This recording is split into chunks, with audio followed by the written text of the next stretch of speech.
वापस स्वागत है आप सबका। मैं Vivek Bindra, motivation speaker, leadership consultant और बिजनेस कोच। अगर आप किसी भी प्रकार के गुड्स, प्रोडक्ट, सर्विसेज का लेन देन कर रहे हैं, खरीद बेच कर रहे हैं, तो ये वीडियो आपको बहुत काम आने वाला है। 10 उपाय बताऊंगा, मार्केट में आपका पैसा कभी फंसेगा नहीं, कभी रुकेगा नहीं, कभी अटकेगा नहीं, पेमेंट टाइम से आएगी। 10 उपाय पहले समझिए। आपके कस्टमर कई प्रकार के हो सकते हैं। आपका कस्टमर, डायरेक्ट कस्टमर भी आपका कस्टमर है, डिस्ट्रीब्यूटर, होलसेलर या रिटेलर भी आपका कस्टमर हो सकता है, रीसेलर भी आपका कस्टमर हो सकता है, कोई फ्रेंचाइजी पार्टनर भी वहां भी हो सकता है। कई बार आपकी पेमेंट रुक जाए, और कोई किसी और प्रकार का पार्टनर जहां आपकी पेमेंट रुक जाती है। किधर भी आपकी अगर पेमेंट आपको आनी है, आपने उसको गुड सर्विसेज आपने कुछ दिए हैं, प्रोडक्ट दिए हैं, वो सुरक्षित रूप से समय से वापस आए। 10 चीजों का ध्यान दीजिए। तो पहला पॉइंट है, check the payment history of your customer. इस कस्टमर, जो भी आपका कस्टमर है, और अगर आप उसके वेंडर है, आप उसको माल बेच रहे हैं, या अगर वो आपका डिस्ट्रीब्यूटर है तो आप मैन्युफैक्चरर हैं, आप उसको माल बेच रहे हैं, उसके पेमेंट ट्रैक रिकॉर्ड को चेक करें। अगर ये दूसरों को पेमेंट टाइम से करता है तो चांसेस हैं आपको ही पेमेंट टाइम से करेगा। और अगर ये दूसरों की पेमेंट अटकाता है, बेवजह अटकाता है, उसकी लिक्विडिटी की दिक्कत है, उसकी कैश फ्लो की दिक्कत है, या हैबिट ही खराब है, तो ये आपकी भी लटकाएगा। थोड़ा पहले उसके बारे में ड्यू डिलिजेंस करें। स्टेप 2 है, use a well written contract. Every sale that you do should be governed by a written contract and crafted by an attorney. उस कॉन्ट्रैक्ट के अंदर आपके सारे डिलीवरेबल्स मेंशन्ड होने चाहिए, टाइम फ्रेम मेंशन्ड होने चाहिए, वो डिस्प्यूट कैसे हैंडल करेंगे वो भी मेंशन होना चाहिए, और पेमेंट एक्सपेक्टेशन भी मेंशन होनी चाहिए।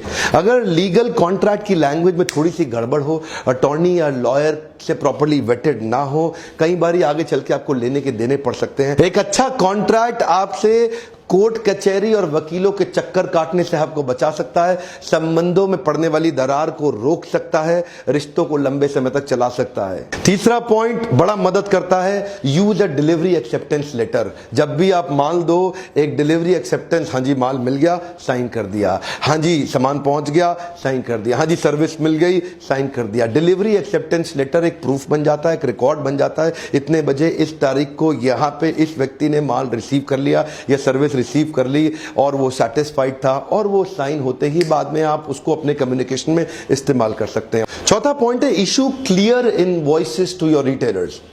इसका मतलब क्या है, आपकी कई बार ना इनवॉइस के अंदर भी टर्म्स एंड कंडीशन और कॉन्ट्रैक्ट के पॉइंट्स भी क्लियरली मेंशन्ड होने चाहिए। उसके कुछ इंपॉर्टेंट हाइलाइट्स भी उस इनवॉइस के अंदर मेंशन्ड होने चाहिए। और इनवॉइस तुरंत भेजना है, देर नहीं लगाना। इनवॉइस किसको मिलनी चाहिए वो भी बड़ा इंपॉर्टेंट है। ऐसा नहीं किसी के पास, सिक्योरिटी गार्ड के पास, कहीं भी चला गया, जिसके पास इनवॉइस जानी चाहिए इंश्योर करिए वहां पहुंची है कि नहीं पहुंची है, और इनवॉइस जाते ही कम्युनिकेशन चालू, जो कि है मेरा 5वां point, follow up with the clients regularly. एक बार माल चला गया, अब ईमेल पे कम्युनिकेशन का बहुत महत्व होता है। कंटिन्यूअसली कम्युनिकेट करते रहिए। जितना ज्यादा क्लियर और कंसिस्टेंट कम्युनिकेशन रखेंगे, पैसा बचा रहेगा। कई बार लोग माल दे करके भूल जाते हैं, बिजी हो जाते हैं। इसके लिए आपको एक स्पेशल व्यक्ति भी रखना पड़े कई बार, तो रखिए, नहीं तो आपका पैसा मार्केट में फंसेगा। अगर आपका कैश फ्लो खराब हुआ, आप बिजनेस से बाहर हो जाएंगे। अगर आपके बिजनेस में बुक्स में प्रॉफिट तो है लेकिन कैश नहीं है, लंबा नहीं चलेगा, आप उड़ जाएंगे। प्रॉफिट भी चाहिए आपको और कैश भी चाहिए, दोनों अलग चीजें होती हैं। कैश, देखिए कई बार क्या होता है, माल बेचा, बुक्स में प्रॉफिट तो दिख गया लेकिन कैश आया नहीं, तो आपके पास अगली बारी तो वर्किंग कैपिटल ओवर और आप धंधे से बाहर। ध्यान दीजिए, आपको रेगुलर कम्युनिकेट करने से भी, ईमेल्स पे डालेंगे, बाद में कभी लीगल एक्शन लेने में वो ईमेल्स बहुत काम आते हैं, वो बहुत मदद करते हैं। तो कंसिस्टेंट कम्युनिकेशन। मेरा छठा पॉइंट है, हैंडल डिस्प्यूट्स प्रोफेशनली। प्रोफेशनलिज्म बहुत मदद करता है, बहुत काम आता है। आपकी टोन और आपकी वॉइस हमेशा बहुत मीठी होनी चाहिए, प्यारी होनी चाहिए। ध्यान दीजिए, आपका वर्बल, विजुअल, वोकल बहुत मीठा, बहुत प्यारा हो।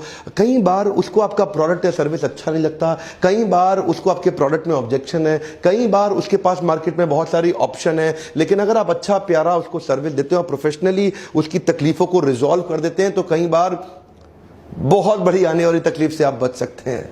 मोटी मोटी पेमेंट फंस जाती है लोगों की मार्केट में, क्यों? क्योंकि बदतमीज, दुर्व्यवहार, नॉन प्रोफेशनल एटीट्यूड के कारण रिलेशनशिप तुरंत खत्म हो जाता है। मेरा 7वां और 8वां पॉइंट मैं इकट्ठे ले लेता हूं, ये बड़े कमाल के हैं। इनको बोलते हैं कैरेट एंड स्टिक फॉर्मूला। मेरा 7वां पॉइंट है, इंसेंटिवाइज द अर्ली पेमेंट, और 8वां पॉइंट है, charge on the late payment, यानी कि penalties on the late payment. अगर कोई आपको थोड़ा जल्दी पैसा दे देता है, उसको एक मोटिवेशन दे दीजिए। आप उसको 2% का एक एक्स्ट्रा बेनिफिट दे सकते हैं, इंसेंटिव दे सकते हैं उसको 2% का। ध्यान दीजिए, डिस्काउंट नहीं है, इंसेंटिव है उसके लिए 1% 2% का। तो कई बार काफी सारे लोग आपका यही सोच करके फट से जल्दी पैसा दे देंगे। And charge on late payment अपने कॉन्ट्रैक्ट के अंदर साफ साफ लिखिए।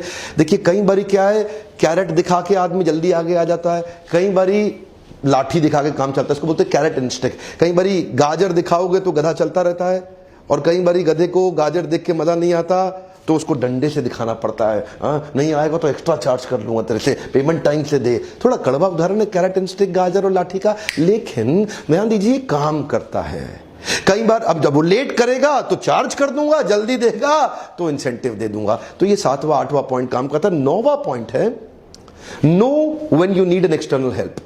What does this mean? आजकल बहुत सारी एजेंसीज आ गई हैं हमारे देश के अंदर, तो कई कलेक्शन एजेंसी हैं जो आपकी प्रॉब्लम को समझेंगी, आएंगी, आपसे रिकवरी का कुछ परसेंट चार्ज। अगर कुछ भी काम नहीं आ रहा है और पैसा फंसी गया है तो रिकवरी एजेंसीज के पास जाइए या लीगल सपोर्ट लीजिए। There are lot of ways you can take an external help. 10वां पॉइंट बड़े कमाल का है, relation and reputation is the new currency.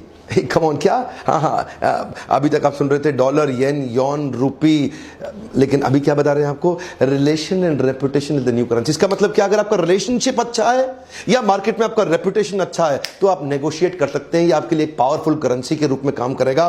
बड़ी बड़ी मार्केट की रुकी हुई पेमेंटें, बड़ी बड़ी नेगोशिएशन आसानी से आप सॉल्व कर सकते हैं अगर आपकी मार्केट में रेपुटेशन अच्छी है और आपको संबंध बनाने की कला है।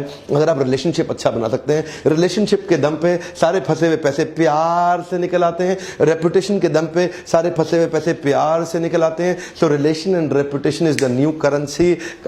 ये बड़ी पावरफुल करेंसी, आपको बहुत मदद कर सकती है।